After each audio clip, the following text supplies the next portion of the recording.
You know, that strange, unsettling quiet that falls in the middle of the night. That time when the whole world seems to hold its breath, when even the dogs stop barking and everything is just still. That's the witching hour. And for one woman, that's when it began. Every single night, at precisely 3 a.m., a knock would echo through the dead silence of her home. 3 knocks, never more, never less. No one ever saw who it was. No one dared to open the door. But she didn't know what she found changed her life and this story forever. Let me take you to a small, isolated village in the deep woods of northern Maine. There, nestled amongst ancient pines, stood a wooden house that had seen more than a century of secrets. This is where our story's main character, Evelyn Carter, a recently widowed schoolteacher, had moved. She was looking for peace, a quiet place to mend her broken heart. During the day, the old house felt warm and comforting, its wooden walls whispering tales of the past. But when the clock on her nightstand ticked over to 3 a.m., it became something else entirely. The first time she heard it, she almost dismissed it as a dream, a faint but steady knock-knock, coming from the front door. 3 distinct knocks, that was it. She told herself it was nothing, just her mind playing tricks on her in the dead of night. But then it happened again the next night, and the night after that, always at 3 a.m. sharp, not a minute earlier, not a second later. Evelyn, being a practical woman, started to investigate. She checked everything she could think of: the old windows, the rattling pipes, the creaking wooden walls. She even went outside in the morning, searching for footprints or any sign that someone had been on her porch. But there was nothing, not a single clue. Yet, when the hour came, the knocks returned. The same rhythm, the same spot, the same time. She tried to rationalize it. It had to be the wind, right? Or maybe the old wood of the house, expanding and contracting in the cold Maine air. But deep down, she couldn't shake the feeling that this was different. It sounded so deliberate, so intentional. It sounded human. By the end of the first week, sleep had become a luxury Evelyn could no longer afford. The constant anticipation, the dread that built as the clock neared 3 a.m. was wearing her down. She decided she had to get proof, to see for herself what was going on. She dug out an old camcorder with a night vision setting and positioned it facing the front door. She went to bed early that night, a mix of terror and determination churning in her stomach. She was finally going to catch whoever or whatever was tormenting her. At exactly 3 a.m. the sound shattered the silence once more. 3 sharp, insistent knocks. She froze under her blankets, her eyes wide, staring at the glowing red numbers on her clock. 3 a.m. right on time. She held her breath, listening, but there was only silence. The next morning, with her hands trembling so much she could barely press the buttons, she rewound the tape and hit play. What she saw on that grainy, green-tinted screen made her blood run ice cold. The footage showed her empty hallway. The front door was still and undisturbed. There was no one there, no shadow moving in the corner of the frame, no mysterious figure lurking on the porch, nothing. Yet, the sound was crystal clear on the recording. 3 distinct knocks, captured perfectly by the camcorder's microphone. And then, she heard something else, something she hadn't noticed during the night. After the 3rd knock faded, there was a faint, chilling sound. The sound of someone breathing, a slow, raspy inhale and exhale, just on the other side of her door. Absolutely terrified, Evelyn did what anyone would do. She called the local sheriff. He was a kind, reasonable man who listened patiently to her story. He came by, did a thorough check of the property, inside and out, but found nothing unusual. To calm her nerves, he even offered to stay the night, to see or hear for himself. But, of course, that night, the house remained silent. 3 a.m. came and went with nothing but the sound of the wind in the trees.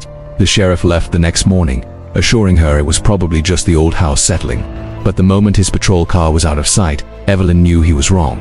The next night, the knocking started again. Only this time it was different. It was louder, angrier.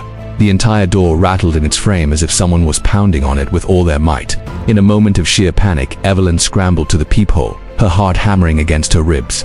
She squinted, trying to see through the fisheye lens, but there was nothing, only the pitch-black darkness of the forest. And that's when she made a fatal mistake. Overcome by a desperate need to confront whatever was out there, she unlocked the deadbolt and pulled the door open. A blast of frigid air rushed in, extinguishing the warmth of her home. The forest outside was unnervingly silent.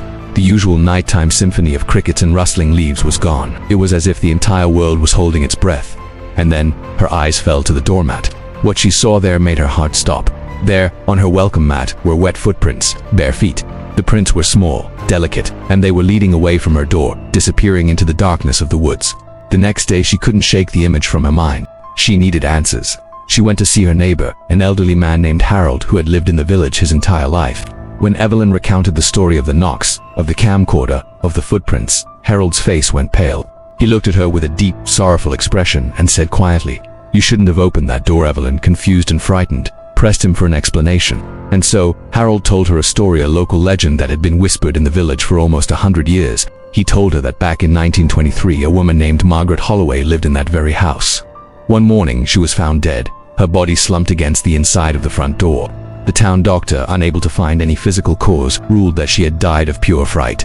The strangest part, the night she died, neighbors had reported hearing 3 distinct knocks coming from her house around 3 a.m. Ever since that day, Harold explained, everyone who had dared to live in that house had heard them, every single one.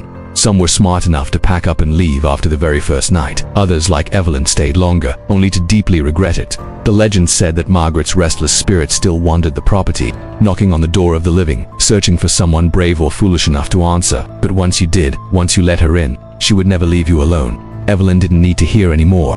She tried to leave. She packed her bags in a frantic hurry, booked the first bus ticket out of town, and locked up the haunted house for good. But that night, as she tried to get some rest in a motel 2 towns away, the knocks came again. Not on the door this time, on the window right beside her bed. 3 sharp, deafening knocks that seemed to shake the entire room. She turned her head slowly, her body paralyzed with fear. The window was fogged up from the cold night air, and on the glass, slowly materializing from the condensation, was the faint outline of a handprint. The next morning, the motel owner went to clean the room and found it empty. Evelyn's suitcase was still on the floor. Her bed hadn't been slept in. The only thing she left behind was a small, hastily scrawled note on the nightstand. It read, "It's 3 a.m. again. She's here." To this day, the old house in Maine still stands, empty and silent. The locals say no one has lived there since Evelyn Carter vanished without a trace. But some nights, when the fog rolls in thick from the woods and the moon is hidden behind the clouds, people walking by claim they can still hear it, 3 steady, patient knocks, echoing from inside the abandoned home. No one knows for sure who or what is making that sound. Is it the ghost of Margaret Holloway, still searching, or is it now Evelyn, forever bound to the house she made the mistake of opening? We may never know, but the lesson remains. If you ever hear a knock on your door at 3 a.m., do not answer it, because once you do, it will follow you and it will never ever stop. Thanks so much for watching. If you enjoyed this story, don't forget to hit that like button and subscribe for more chilling tales. Stay safe out there, and whatever you do, don't open the door.